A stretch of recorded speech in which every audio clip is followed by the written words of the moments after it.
The Boston party has just begun. Dozens of fans who couldn't get tickets to the sold-out game eventually made it into Fenway Park, pushing past security and continuing their celebrations inside.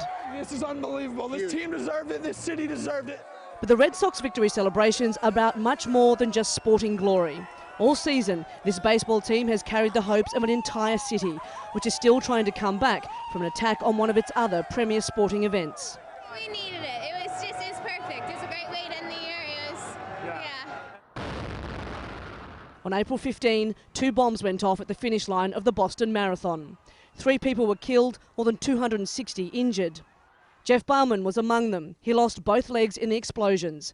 A stranger wearing a cowboy hat picked him up, put him in a wheelchair and rushed him to an ambulance. Thank you. God bless you. People stop Carlos Arredondo wherever he goes to shake his hand, to say thank you and have their photo taken with a man who has come to symbolise the way Boston pulled together during extreme trauma. Grieving with families or the victims and also with survivors, and like I say, you know, just participating in many events and that helps all of us. Dan Leibowitz runs an organisation which looks at how sport can create positive social change. He says the Red Sox players and other Boston athletes have used their influence and talent to strengthen ties to the community. I think that the backdrop of the bombing obviously was motivation, and great motivation for everyone in the city. And just in sport in general, it's a great deflection tool to think about other things and sort of rally around the hope of a new season.